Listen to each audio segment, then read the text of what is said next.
Kicking off at number 5, we've got the lost military exercise. A lot of unexplainable stuff seems to happen to those in the military. Whether it's genuinely paranormal or just a mix of fear and adrenaline, we'll never really know, but this story is a little different from Reddit user I Love Pink Nips.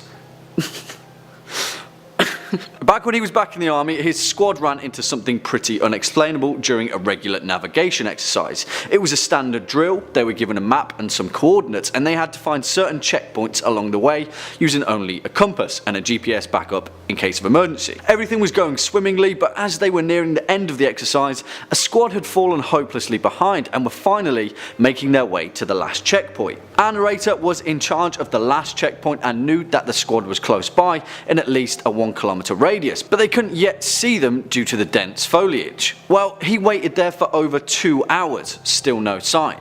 He radioed them, no response. Half an hour later, they frantically radioed back. They were lost, walking around in circles, seeing the exact same landmarks. They reported that it was pitch black, but our narrator could see that it was still light out. It was barely 6 PM and the sun was only starting to set. Well, they emergency buzzed their coordinates and they headed to their exact location, but there was no one there, nothing. The forest was eerily quiet, no birds, no insects, just dead silence. It turned out that the squadron didn't actually emerge until several hours later. They reported that they felt like they were being followed the whole time. They kept leaving knife marks on nearby trees to guide their way, but every time they came back, the mark had disappeared. Spooky, eh? Coming in at number 4, Nick at Night. We all remember Nick at Night, right? Late night cartoons that were pure amazing. While Reddit user Saint Sparkles had some pretty awesome parents who let them sleep in the living room on weekend nights, chill out on the couch and watch Nick at Night until they fell asleep. So one night during this most joyous of weekend treats, Saint Sparkles woke up on the sofa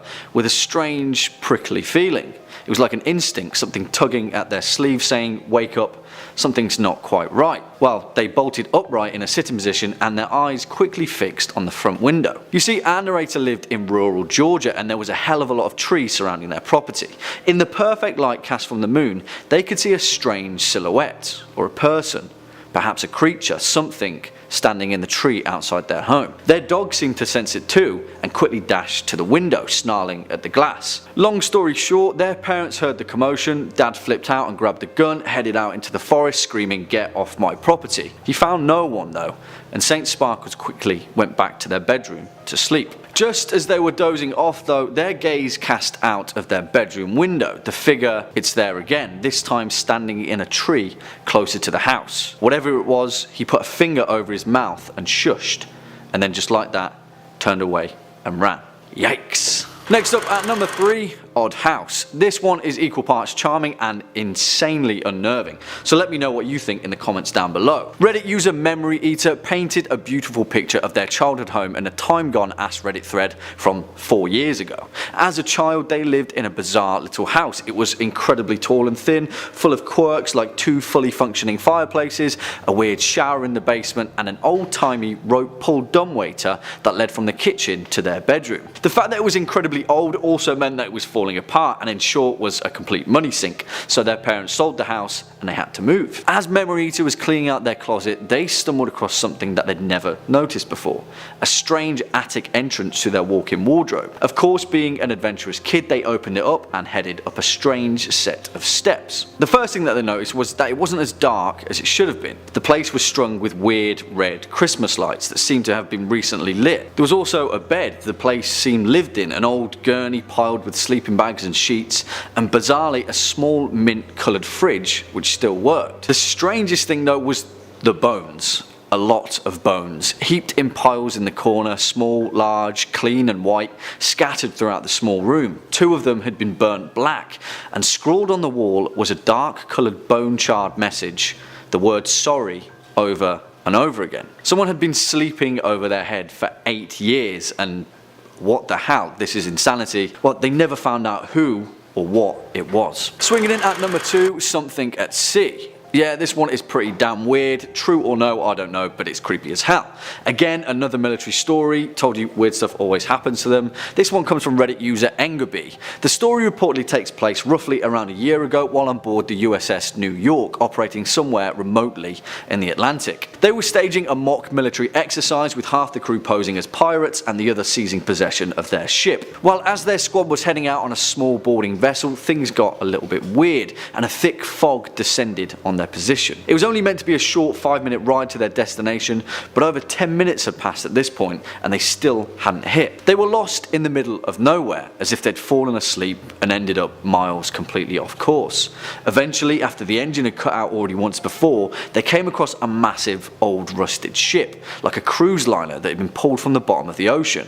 Of course, they boarded it, but inside they found something even stranger. They found reams and reams of books, sketches of some kind in notepads, of creatures that weren't supposed to exist. Massive marine animals, twisted squids, ungodly whales, and a note. These are what I have observed on my 14-month journey. Well, of course, they quickly got the hell out of there, and for fear of sounding insane, they refused to report it to their superior officers. Well, worse things have happened at sea, eh? And finally, at our number one spot, my favourite ever Reddit story, sticky notes. Not exactly a horror story, but so much more potentially terrifying. 3 years ago, Reddit user rbradbury1920 posted to the legal advice subreddit about a strange series of events that had recently plagued him. It first began when he found a yellow sticky note in a handwriting that wasn't his own on his desk at home, reminding him to run some personal errands, but hadn't told anybody about. Very odd, but he chalked it up to something that he'd done in his sleeping state, half awake. A few days later, he found another sticky note in the exact same handwriting, telling him to make sure he'd saved his documents. He freaked out this time, but there were no signs of a break-in and no signs of criminal intent. The next time, he found another post-it note saying, "Our landlord isn't letting me talk to you, but it's important we do." What the hell? Well, he was convinced that it was his landlord, playing games with him, breaking into his apartment. He found a letter from when he first moved in, and the handwriting was seemingly identical to his landlord's. The big twist? Well, Reddit user Kakalak pretty much saved this guy's life. In the comments, after a thorough analysis of the situation, he concluded that his apartment was leaking carbon monoxide, and he was correct. Our Reddit user had been suffering from slow carbon monoxide poisoning and was experiencing hallucinations that led to him writing sticky notes to himself. If it would have continued, in all likelihood, he could have ended up dead. Kicking off at number 5, the recurring dream. And this story from Reddit user Just Another Gamer is a visceral and horrifying reminder that lingering in the deep recesses of the human mind are some truly perplexing chemical reactions that we can't even begin to comprehend. Have you ever had a recurring dream? Ever thought, what the hell is this all about? What does it mean? Wow, yeah, this person is still asking the same question. As the story goes, Just Another Gamer is an avid cave diver, and since about the age of 6, they explored the unknown caverns across Florida. When they were around 7 or 8 years old, they started to have a strange recurring dream. In the dream, they were exploring a cave and made their way through a little hole in the bottom. Inside was a 10 to 15 foot long corridor a few feet in height and a bent red stop sign at the end, like someone had ripped it off and tossed it inside. As they'd make their way through the corridor, it started descending, quickly opening into a large vertical chamber with a path leading down in a corkscrew pan. Then things would get blurry, but they'd remember the image of trash scattered around the walls, things writhing in the distance, strange things, animals and corpses maybe. Amidst them, they'd see their own family, each one of them being tortured and killed, but in the dream, all they could do was scream. Our narrator had this dream for years and years, always the same thing, until 7 or 8 years later, when they were around 15, they went on a caving trip with their father, a place called Dog Drop out in the Tampa Bay area. Well, when they were descending on a 30-foot rappel, they felt a strange, familiar feeling. When they reached the bottom and looked up, they saw the exact same corridor from their dream. The same strange clutters of trash against the wall, the same red stop sign. Instantly, they were hit with this overwhelming sense of nausea and primal fear, and they froze. All they could do is scream to leave, and eventually their father paid attention to them and packed up their things to leave. Whatever was lurking down there, our narrator knew that it wasn't good. They'd seen it before, deep in the recesses of their own memory, and thankfully they never found out. Coming in at number 4, the boat mechanic. And this short and sweet story comes from Two Otters in a Coat, which is a fantastic name, may I add, telling the real life tale about a guy that they knew who made their living working as a boat mechanic. Now, random acts of violence are a different kind of fear, but this one takes it to a whole new level. As the story goes, one Saturday their friend, the boat mechanic, was working alone in their workshop making some final repairs to a boat that had been brought in. Suddenly, out of nowhere, the mechanic wakes up and he's on the ground. Now, he knew that there was water beneath him just before he's working on a boat, so he assumed that he'd been electrocuted and the shock had knocked him away unconsciously. The strangest part is that he could vaguely sense someone behind him, so he started yelling for help, letting them know that he'd been electrocuted. Whoever was behind him turned and left without a word. He keeps screaming for help until eventually a neighbouring business heard his pleas and came to his aid. Later on though, once he'd been seen by the nearby hospital, he discovered from the police that he wasn't electrocuted at all. According to the police, someone had entered his workshop while he was working and hit him on the back of the head with a mallet from his own toolbox. And nothing was stolen from the shop. Now, this person was never caught and CCTV wasn't clear enough to identify the perp, but as it seems they were walking by and spontaneously decided to knock him out, potentially with the intention of killing him, for seemingly no reason whatsoever. Now that's terrifying. Next up at number 3, the closet. This story comes from Tighty Whitey's 37, which is as the story goes, back in 2002 they were living in an old apartment that had been built back in the year 1900, making it just over 100 years old when they moved in. Now, everything in the apartment was great apart from one thing: the bedroom, and in particular the closet in the bedroom, which gave them the unnerving feeling that someone or something was watching them when it was left ajar. So much so that when this particular Reddit user was sleeping, they'd often hear strange gasping noises, and it would seem that they were coming from within the closet. They'd check, nothing there. But for that reason, the closet would always stay closed. A month or so of them staying in the apartment, there was a loud bang on the closet door one night and our narrator was woken from their sleep. It was pitch black, yet they sensed something that emerged from the closet, standing over them, a pressure holding them down in their bed. And yeah, you could explain this away with sleep paralysis, but the end of this story may just make you think twice. Throughout their stay at the apartment, the encroaching sense of dread from the closet had never quite left, and even their friends would comment on the strange feeling that they felt when in the vicinity of the closet. It got so bad that eventually they had the chance to move to another unit, so they jumped at the opportunity, packed their stuff up, and got the hell out of there. Well, a few years later, the owners were renovating the building when our narrator was walking past the doorway of their old apartment. Curiously, they caught the building manager who was painting in the bedroom and began talking about the strange feeling that they felt whilst living there. Without thinking twice, the building owner explained that the former tenant of the apartment had committed suicide. They'd hanged themselves in the closet. And not only that, but the original designer of the building, who had also stayed in the same apartment, had also committed suicide. They'd hanged themselves in the exact same closet. Swinging in at number 2, the baby upstairs. And this story comes from Reddit user UrgeHouse666, spooky name bud, who explains an incredibly strange moment during their teenage years. As the tale goes, when they were in high school, their uncle would throw them a couple of bucks every now and then to babysit his kids with their aunt. They lived in a beautiful old 2-story house by the water in a nice area, and the 2 children were around 3 and 6. One day our narrator was sitting in the den scrolling through their phone when they started to hear a baby crying. Of course, it must be the 3-year-old distressed upstairs, so doing their babysitting duty, they headed to check on them. They called out a couple of times while heading upstairs, to no response. They called for their aunt to see if she was dealing with it. No response again. When they turned to start walking up the stairs, they caught a glimpse outside in the yard. It was their aunt with her 2 children laughing and playing on the grass. They heard the babies cry again, the noise coming from upstairs, and all of the hairs on our narrator's body stood on end, a chill running down their spine. Quietly, they turned around, walked down the stairs, got in their car and drove away.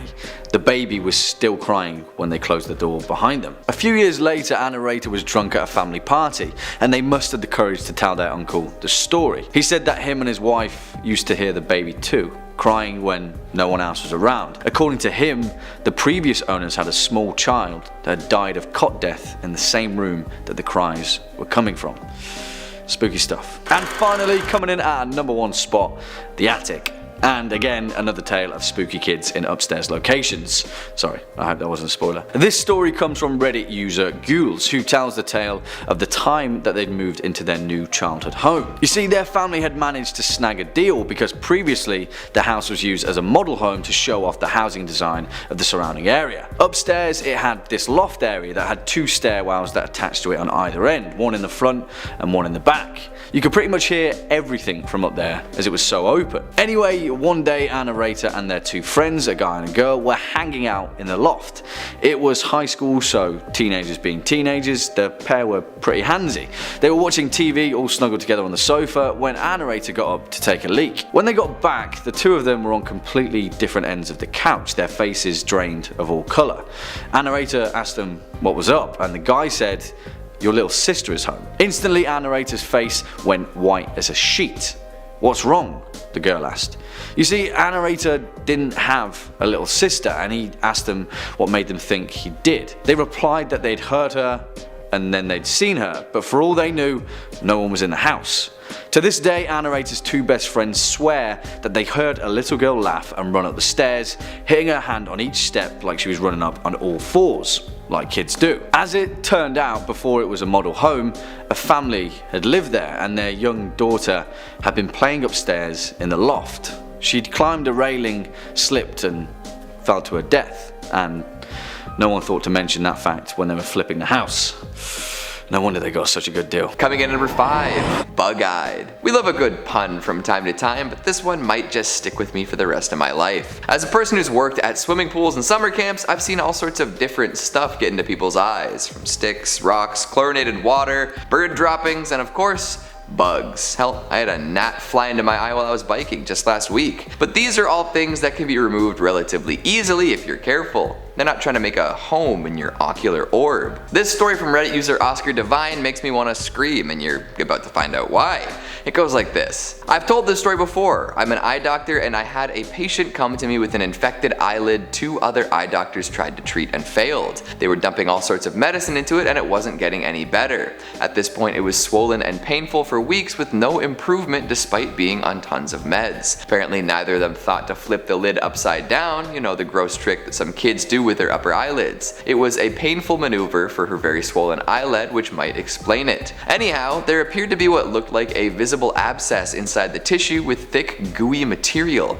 I thought I'd give it a nudge and I saw it move. This wasn't an abscess, it was something else. I managed to remove it quite easily in one whole piece. It was a fly larva. The patient told me that she had a bug hit her in the eye a few days before she got this infection. I removed the larva and within 2 days the wound closed and she was 100% recovered on basic antibiotic eye drops. Yes, I do have the photos for this case for those interested. I mean, I for one am not interested. Walking around with a larva in your eyelid for weeks and not bothering to figure out what it actually was? What if it was like wriggling around in there? What if it decided to start crawling around and looking for food? This is the kind of body horror I would expect in a movie, not real life. Although, what is real life if not horror?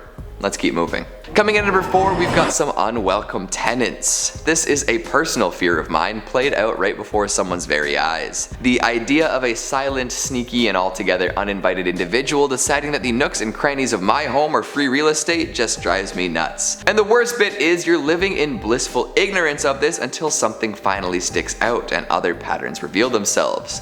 Those bumps in the night? That wasn't the house settling or whatever other explanation your grandmother might have given you. That was a squatter moving around in the dark. All that food seemingly going missing. It sure wasn't partially forgotten midnight snacks or your friends being greedy, if you know what I'm saying. Those times the motion sensing lights went off in the middle of the night.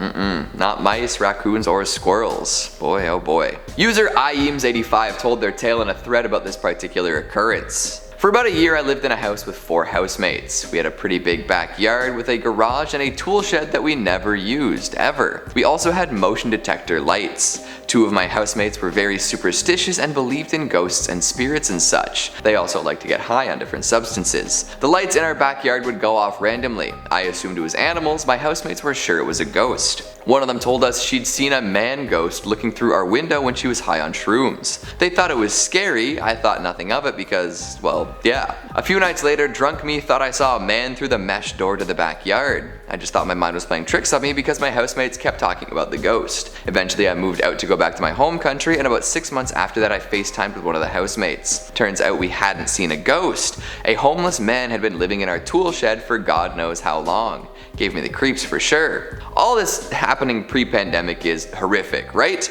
But imagine it happening now. You're always home, and they have smaller windows to get out of their hiding spot. What if somebody died while in your home because they couldn't get enough food or couldn't get outside and you didn't even know until you smelled something funny? That's not an experience I ever want to have. Coming at number 3, we've got Pus Brain. Not 2 words you really want to see together, right? Well, just listen to this story from user Slappy McSlappenstein. It speaks for itself. When I worked in healthcare, I had a patient who got a sinus infection. He stopped taking his antibiotics after a few days because he felt better. His sinus infection came back with a vengeance. When he got to the emergency department, he was presenting with stroke symptoms. The infection had spread to his cranial cavity. There was so much pus that it was twisting his brain. No one thought he would survive the surgery. The family was advised to expect the worst, but amazingly he actually survived. He ended up needing 3 more surgeries to wash out and spent almost 2 months in the hospital. So take your full dose of antibiotics, people. How are we feeling about this one? A little headache? Checking in on your sinus health? Because that is absolutely bonkers. This dude essentially had to have a brain enema because of the filth built up in his dome. That stuff comes back with a vengeance, like he said, if you're not careful. So listen to your local healthcare worker and finish your antibiotics regimen. Coming in at number 2, we've got the suffocation station. In a lot of creepypasta stories, folks who are left near some dangerous chemical or enclosed space often go mad. You know, self-mutilation, murder, hideous mutations, the works. In this story though, the folks put in an unsafe situation don't end up doing a whole lot of that.